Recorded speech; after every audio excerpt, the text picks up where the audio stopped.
Dean, you piece of shit. No death threats, but you're a piece of shit. Right, we're back. I'm Ian. No, Mike. We're FDT-TV, and we're actually up to 50 subscribers on YouTube. So if you're one of them, thank you very much. We're much appreciated. If you're not, then you're a piece of shit just as much as Mike Dean is. Go and subscribe. Said with love, obviously. Well, No, kind of. half Just and half. don't fucking subscribe. Yeah, it's in jest. It's said in jest. We'll kick off by going with a very quick goal of the week.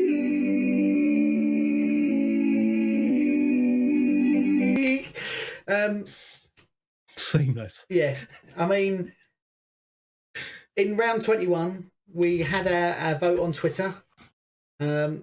Alonso won 81% of the vote. You did vote Banger. in your hundreds, so very, very well done. Round 22, there didn't really need to be one because there was only one goal that stood out, and that was Moutinho's against Arsenal. Sorry, Mike. But, It was, to be honest, it was a belter. it was a wasn't it? belter. Absolute belter. Can't disagree with that. I'll give you that. Yep. And this week we actually have four, and we discussed it before. And I said some goals, and we agreed on every single one. So we'll go with Fernandes for Manchester United. Manchester United's second goal against Everton. Phil Foden for Manchester City against Liverpool. James Ward-Prowse for Southampton against I can't think Someone. whoever they were playing. And the fourth one, Rudiger Oh, belter. for Chelsea, but against Chelsea. So, Yep. I mean, it was a lovely little bit of control and passing to slot it past the keeper down to his left near post. Sold him. I Sold mean, him a new one. you can't ask for much more from a defender, really, can you? But you're the judges, and the poll will be out on Twitter. So you go and vote and tell us who you think is deserved of our goal of the week. Right. Shall we move on Yes. to another seamless transition Yes. of one good, one bad? Seamless transition. I love it. I'll let you. Two games. I'll let you have first dibs. Yeah, go on. Yeah, two games to discuss. Are we doing them in chronological order, or should we do mine and then yours? Yeah, we're go doing on. in chronological. Well, no, we're doing them in All right. chronological order. I don't know who played first. All right. So Wolves versus Arsenal, then Aston Villa versus West Ham, then Aston Villa versus Arsenal, and then Fulham yeah, versus bloody hell, West of Ham. course. Okay. Yes, Yeah, I two forgot. games I forgot about the Aston Villa one. Yes, that's fine. Go on. Right. So, Wolves versus Arsenal, a game that will, I think, no doubt live in infamy for the rest of this season and will be swiftly be forgotten about by everyone that's not an Arsenal fan. But I will have to say it is a crime against football for what happened in that game. My one good is that Pepe scored. He did. He scored in his last two appearances up until the game against Aston Villa, but he scored 2 in 2. Well done, Pepe. Starting to see a bit of form, which was good. The one bad, I'm going to go for VAR in that game.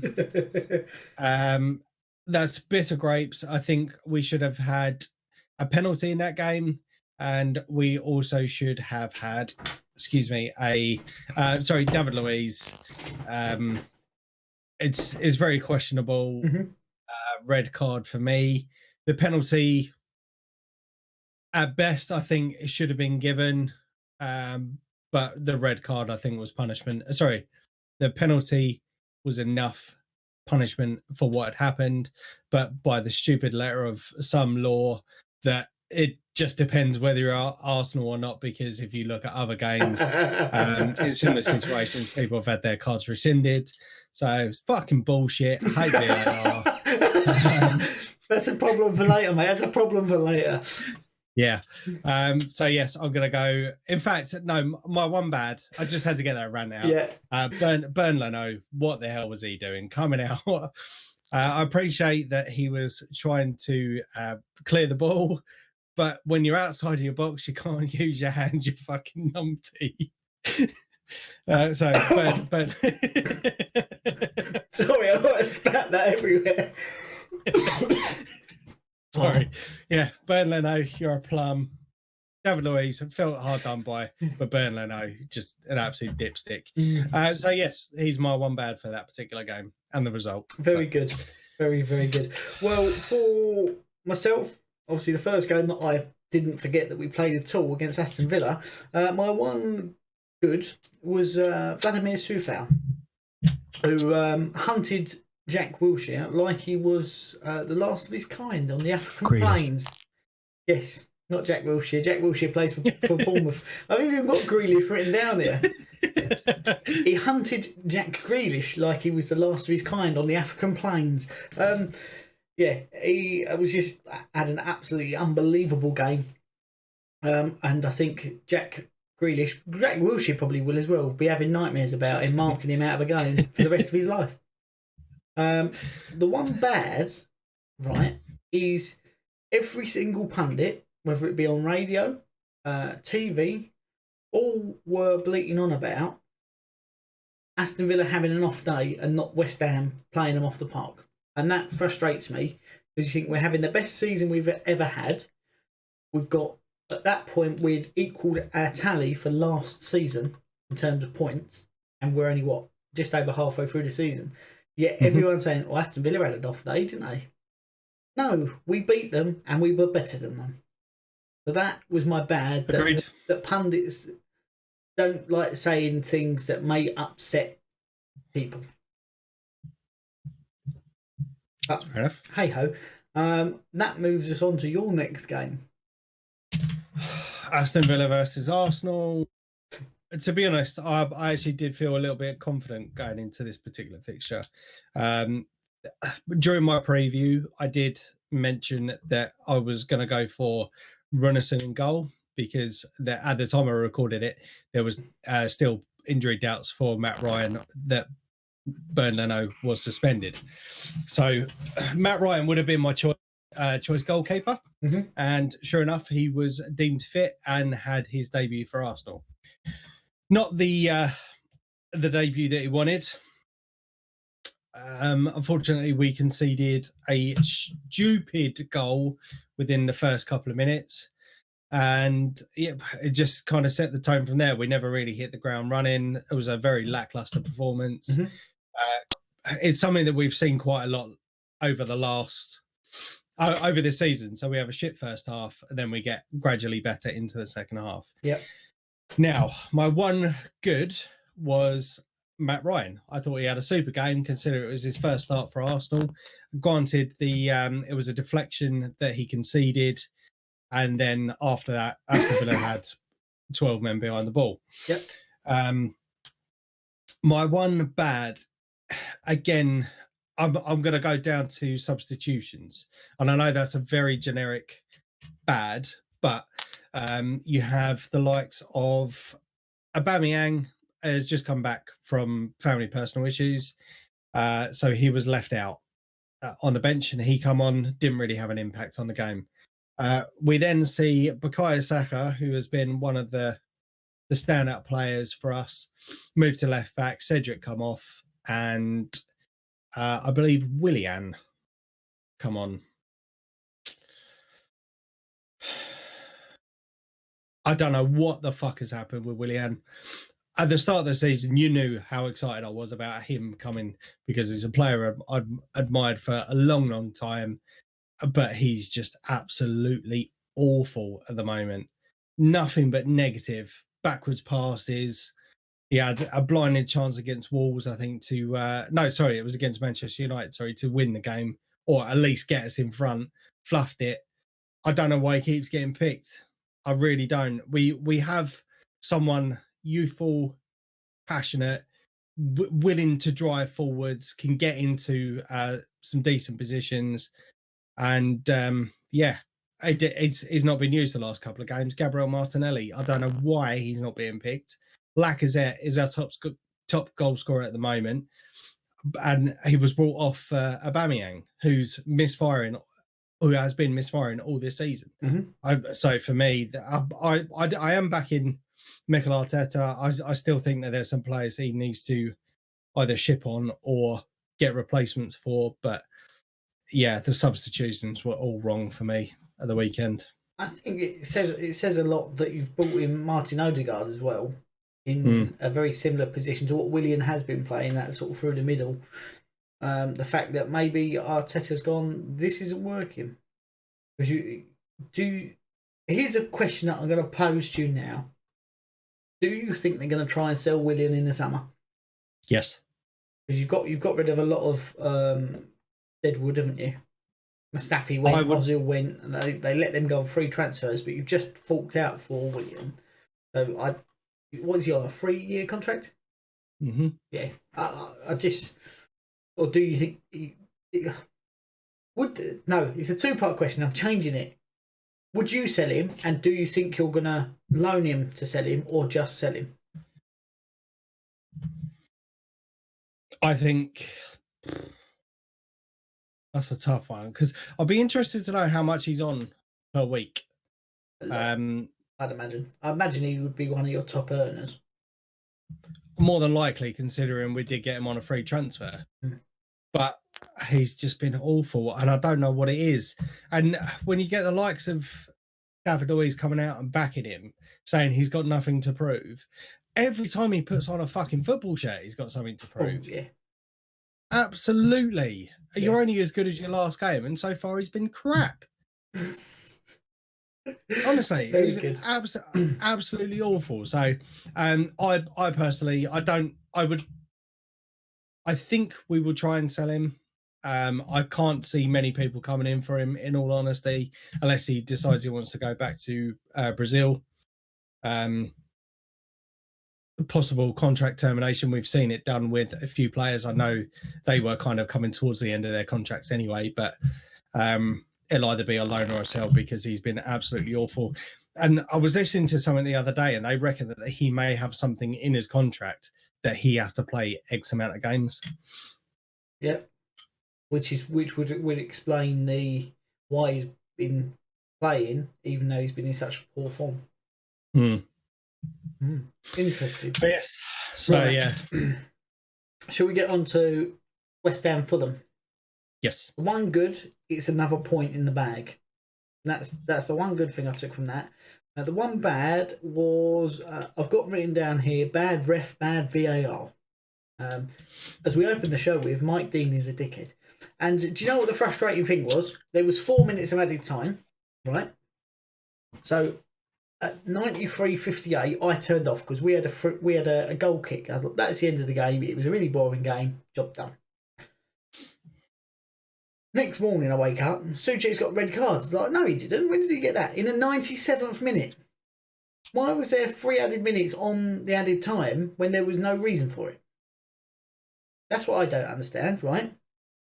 Then I look at the incident and go, well, that's not a red card. And then see that Mike Dean has gone over to the VAR screen, which is what you want to see. Looked at it and gone, wow, there must be intent there. And then allegedly, from what all the media outlets are saying, the reasoning behind him being sent to the VAR screen was because there was a clenched fist. So it must mean intent. There wasn't a clenched fist at all. And the one thing that the pundits did get right, Jamie Redknapp was one that was jumping up and down.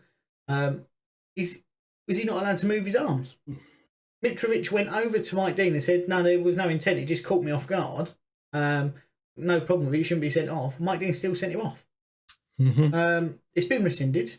It's the second clanger Mike Dean has had. What I was going to put in as my one good from a very boring game was that Mike Dean actually had a really good game refereeing until the bit I didn't see right at the very end. So he ruined that for himself. He has had death threats, which is I don't condone at all.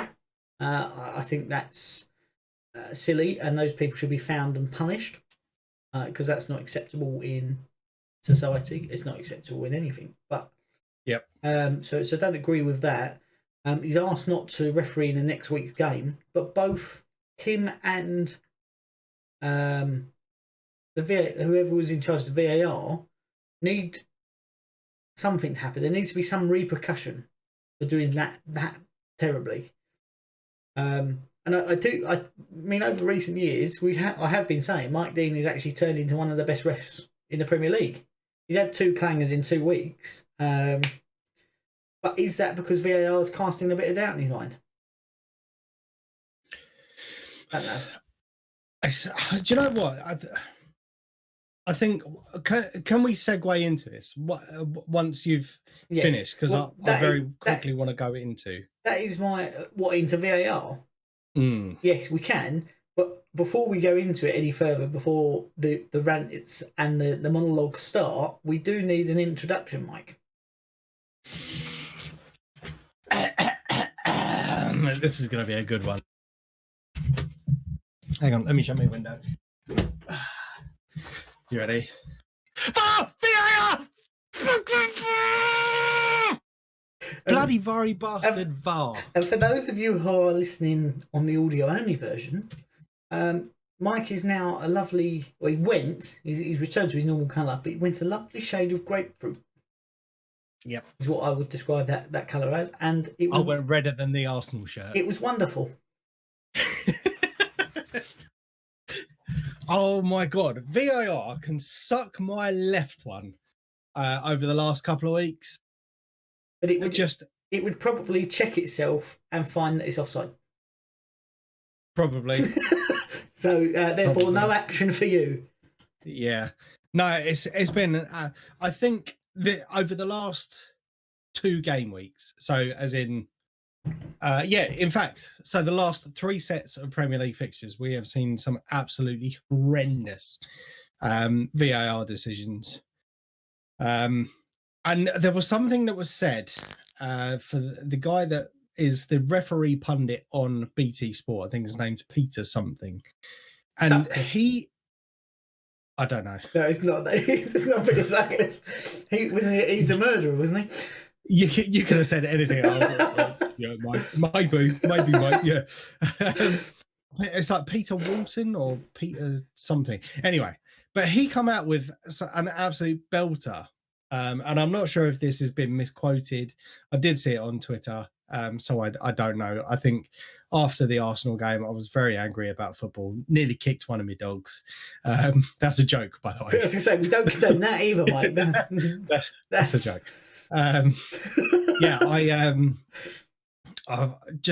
But I started reading through social media because I wanted to start seeing what people were putting on their comments for the referee and all that sort of stuff.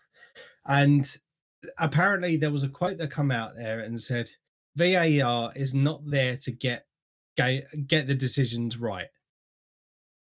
What? That's what I think has been misquoted, and it may have been VAR is not there to referee the game. Yes, that would make more sense. I can see someone coming out with, though, it's not there to get decisions right. I can see that. That's a quote that I can see people making, but what's it there that is for? The whole reason. That is the sole reason it is there, to make sure that decisions are correct. Mm-hmm. And I think it's absolutely crap that referees aren't held accountable for incorrect decisions in terms of suspensions or fines or something like that, or being made to drop down into a lower league to referee a lower league game. Because just put it in the context of the Arsenal versus Wolves game. That game was could have been a very different game. Wolves could have been level. It could have been 11 men on the pitch, and it would have been very interesting to see what would have happened. I know there are laws in the game, but as soon as that red card goes in, that's the game over. Do you know what I mean? Yep. the game's changed. There's no common sense that's been applied to that. And this guy come out and said, this Peter guy said, "Oh yeah, it's a reckless challenge," and all this, saying that it's definitely a red card, yada yada yada. But over the last couple of weeks, we have seen, I don't even know how many decisions over the course of the season. I don't know how many decisions we've seen go against us. When we played Manchester United, we had, like I said, the incident against David Luiz, sent off. The guy's trailing leg hit David Luiz as he was running towards him. He falls over inside the box, and that's a penalty and a red card, apparently. Yep. But Bruno Fernandes going through the back of Granit Xhaka's leg didn't even go to, apparently a VAR check was done and nothing.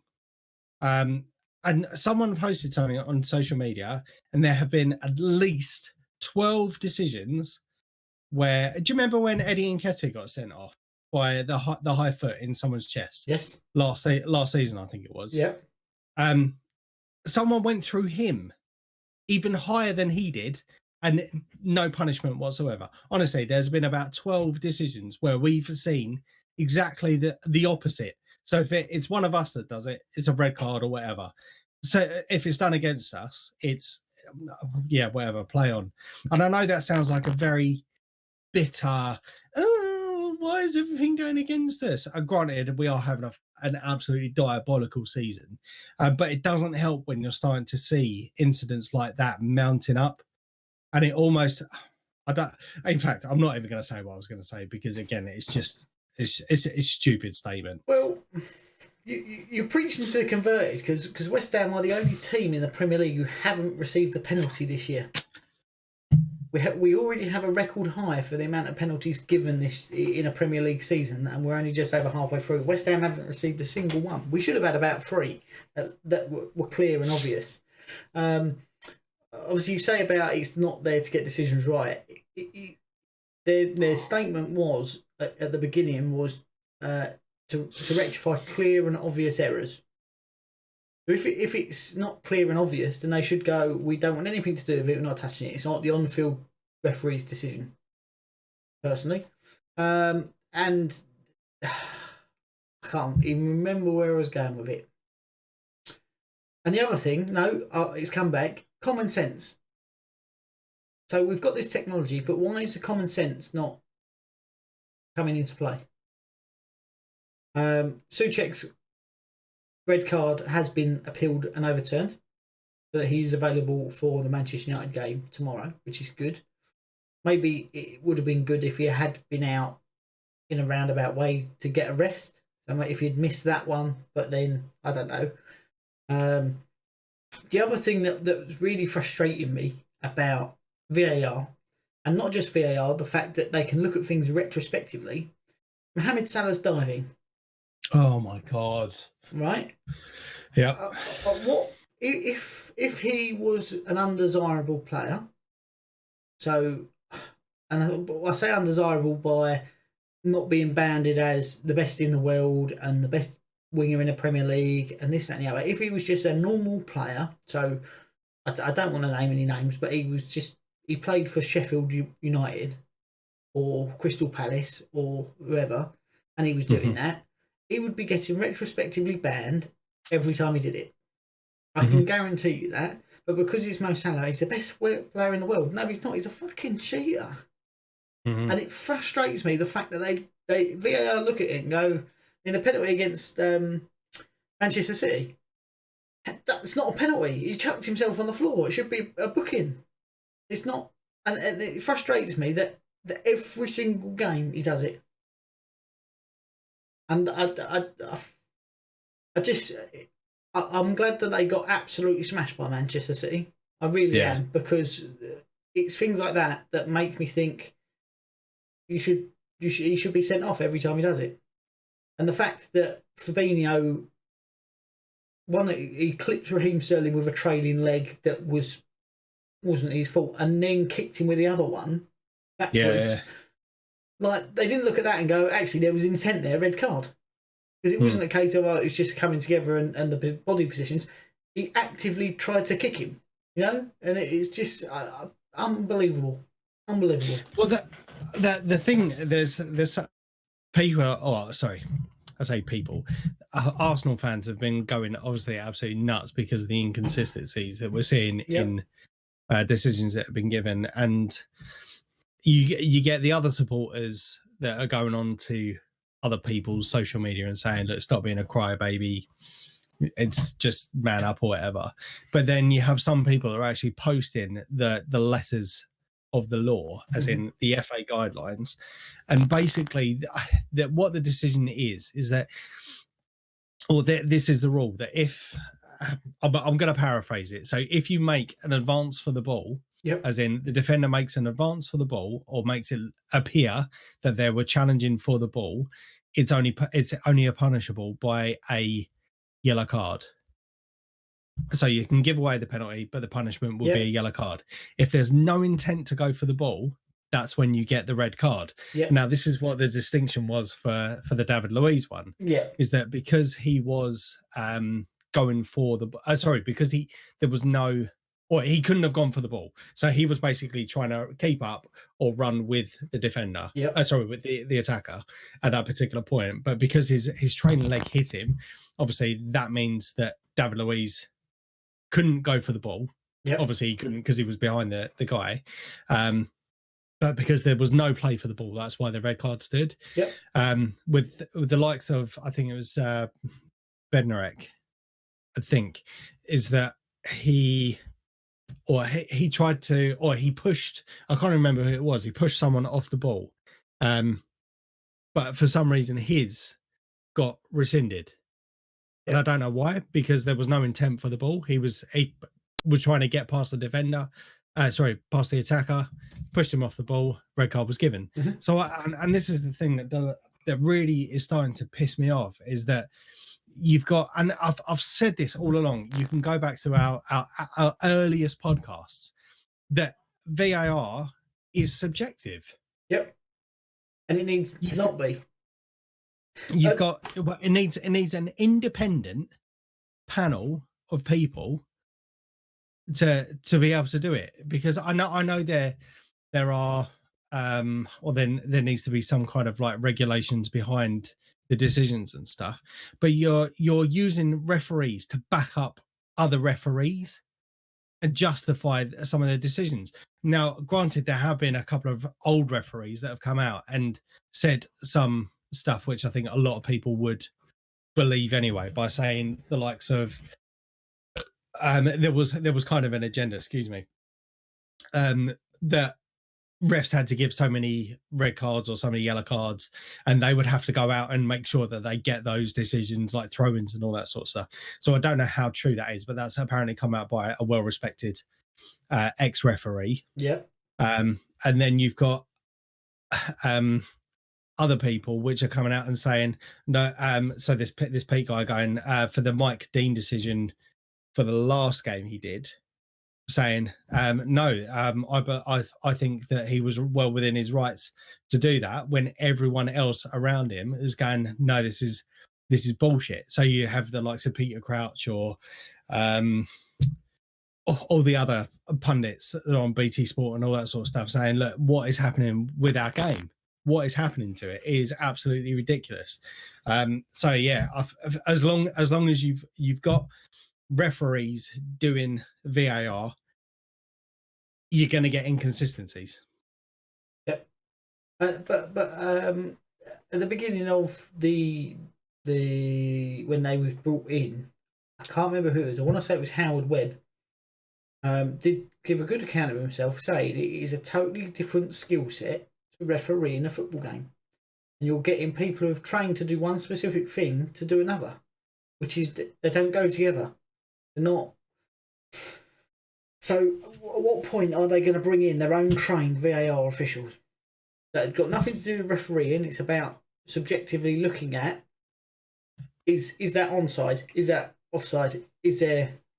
Show the referee, don't give them any information. Show the referee, and that is something that I do want to bring up just quickly, which is, hang on, oh sorry, Goal of the week. And it's not goal of the week. It's goal of the week. It's the Super Bowl, right? So my point being, that happened yesterday. They've got a number of obviously on-field officials and line judges and things like that. However, they have a competent, and this happens in every single NFL game, competent backroom staff looking at things on the monitor. Now there's 50 players on the pitch. No. There's 40 players on the pitch at once, I think, if I'm correct. All going for the ball and things like that. And they get it inch perfect within seconds. And yes, I know they do one drive, then do the next drive and pause, but it's perfect every time. There is no fault in it, and with all the bodies in the way, they still get it right. Why have we not gone over and gone, what technology are you using? How are you getting this right every play? It's every fucking sport, mate. Every other sport apart from English football, cricket, tennis, rugby, tennis. Tennis has been going. I don't even know how long. I remember when stuff first come in, and no one even bats an eyelid on that one. Now there was some people was a bit dubious when it first come in, like how can it be that accurate or whatever. Hawkeye with cricket as well, judging where the pitch of the ball's going to go. I genuinely I don't understand it. We have you have said something over the last few weeks about obviously your German friend, I think it is. Yes. You said in the third season is when it all clicks.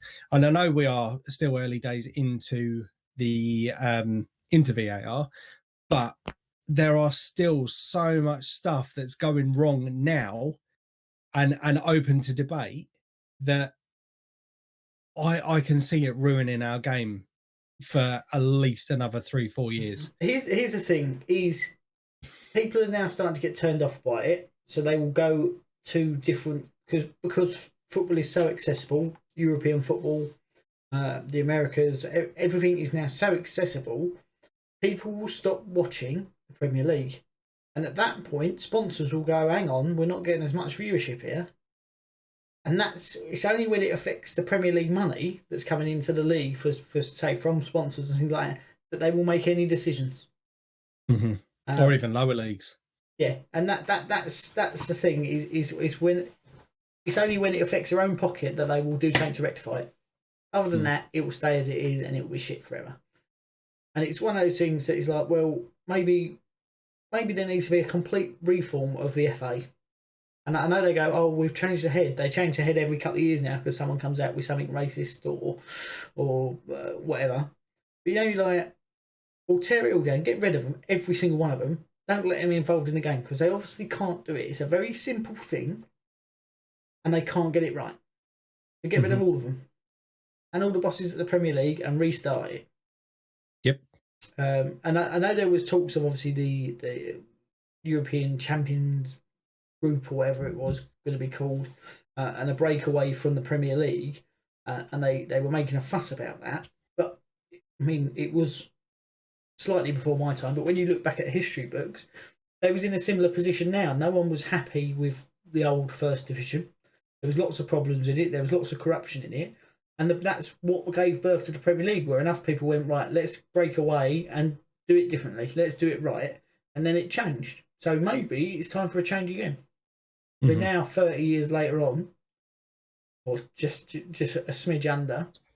Yep. So why not change it again? Make it better, improve it. There is clear and obvious problems. Maybe VAR should pick that up. Pow! Well played. But with the rants, I mean, my rant's over. I'm done with the rant. Yeah.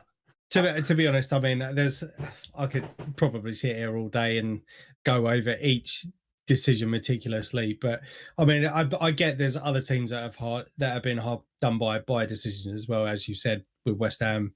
There are a few penalty shouts that you should have had.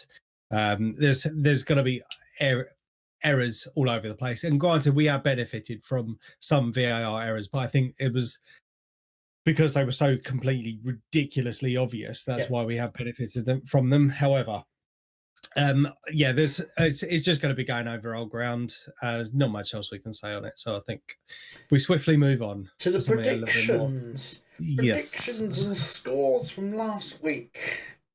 Mate, I'll tell you what, we've had an absolute belter last week. So we had two games, or a 2-game week. Wolves, Arsenal, Aston Villa, West Ham, Aston Villa, Arsenal, and Fulham versus West Ham. So Wolves versus Arsenal. And the Super Bowl. Yes. That's a good point. Which is not good, because I do believe you won that one. I did win that one. Yeah. And that was just out of pure luck, because I was going to go for the Chiefs, because I have a nickname on my phone as Chief. So that's why I was going to go for that. But you decided you wanted that one, so I went for the Tampa Bay Buccaneers. It was the Tampa Bay Buccaneers. Tom Brady taking them in his first season to the Super Bowl and winning. So yes. So the scores: Wolves versus Arsenal. You had 0-2. I had 1-3. Score was 2-1. No points for either of us. Woo! I know I didn't get any in the Fulham either. Aston Villa versus West Ham. Both of us had 2-2. The score was 3-1. So no points to both of us. Aston Villa versus Arsenal. You had us down for 1-1. I had us down for 2-1. The score was 1-0. So no points to both of us. Are you sensing a trend here? Fulham versus West Ham. And this actually busted my accumulator, so thanks very much.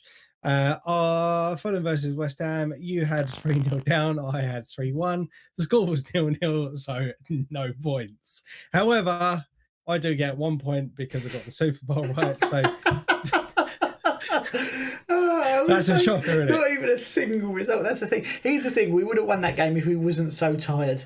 That West Ham team look tired. So the scores for the season: 36 points to you, 41 points for me. I have regained a 5-point lead. The less said about last week, the better. But 9 points up for grabs this week, so yes, we do have 9 points up for grabs. So first game we have is Manchester United versus West Ham in the FA Cup. Yeah, because I'm celebrating already. No, because we are tired, although we are fucking massive, right? The team is very tired, and I do think we're going to lose, unfortunately. I would love to see us progress, but I've just got this horrible feeling we're going to lose 2-1. I'll write that down before you'd even said it, mate. For you. I'm going to go slightly, I think slightly more in favour of Manchester United. I do think you will lose. To be fair, I'm actually a little bit surprised. So there's 2 games now, or no, 3 games. So they had the draw against us, which I thought was okay. I think it was the 9-0 against Southampton, and then you had the 3-3 against Everton. Mm-hmm. So they have dropped a couple of points recently when you consider the romp they have been on. I am going to go Man U back to winning ways, and I'm going to go for them 2-0, I think. Fair enough. Yeah. Fair enough. That leads us swiftly on to Arsenal versus Leeds, where you are at home. So we are playing at home. We've just had a couple of away fixtures, which I don't think went in our favour at all. We did have, obviously, a couple of suspensions. The squad selection, I think, has let us down a bit. However, we have got the 2 players back from suspension now. Like I said, in my one good, one bad, I think Matty Ryan did really good or really well in his first game. But Bernd Leno has to come back in because of what he's done this season. And I'm hoping to get back to winning ways, but I can see this being a draw. So I'm going to go for...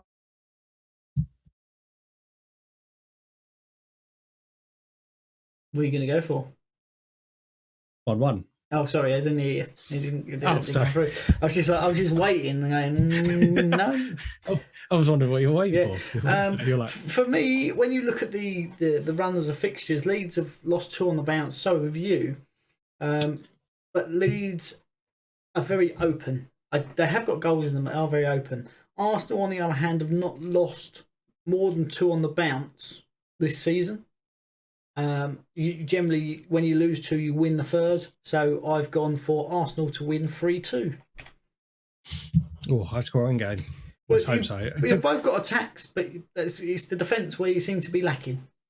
Well, your attack sometimes is a bit lacking as well, but I'd say that's one thing that we have done better with this year. It has been our defence. Granted, we have had a couple of stupid decisions and a couple of silly mistakes that are kind of creeping back into our game. However, I think that's definitely one of the areas that we have improved most on.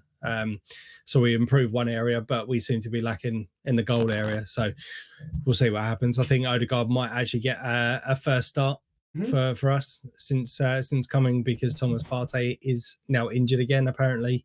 But we'll see what happens. That could turn out to be the worst signing in a while for you. Quality when he's fit, but he's been. It screams Diaby. Yeah. It does. It screams Diaby as it stands at the moment. I'm hoping it's just in fact, I don't even know. I'm not even going to speculate. We'll see what happens towards the end of the season and going into next year. But for me, it seems like so far it's a very costly signing for us.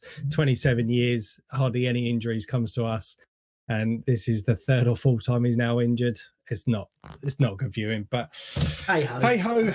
Right. West Ham on to Sheffield United. Back in the Premier League. We do have a gap of 6 days between these 2 fixtures, so that is fantastic, because that means we are going to have a rested squad. We've been playing like every 3 days for the last 3 weeks now. I mean, I'm struggling to keep up with the amount of videos we've got to make. It's like, oh, quick, let's get another one done. When does it got to be out? Now. Oh shit. So for that being said, and the fact that we are fucking massive, we're going to win 2-0. Mate, we're Champions League this year. I'm aiming high. I can only be disappointed. I'm always disappointed every season. So why change it this year? I definitely think Europa at least for you guys next year, because we've still got Man City, Liverpool. They've not been as good as they have been, but I think they will come good towards the end of this. Leicester, Spurs, potentially. Definitely. Who? There's a lot of teams in the mix. I mean, fair play to you if you do make Champions League. I'd love to see you absolutely crumble next year. Can you imagine relegation year after playing Champions League, get relegated? Yeah, sounds like a West Ham thing. I'm gonna go slightly more optimistic on that one. I'm gonna go for 3-1 for West Ham. 3-1 for West Ham. Yep. So there we go. That's the predictions done. Score updates done. That's everything done. Time. But have you got anything else? Only that. Fuck you, VIR. Other than that, no. So on that note, the message from us this week is don't be a Mike Dean. Subscribe to FDT-TV. Yep. Hook us up on Twitter. Names are below us or above us. Or in the description of the podcast, wherever you're partaking. Do get involved. Do get in touch. If you want to be in one of our videos for maybe a match preview, if you're the opposition, then certainly get in touch. I'm sure we can sort something out. But until then, I have been Ian.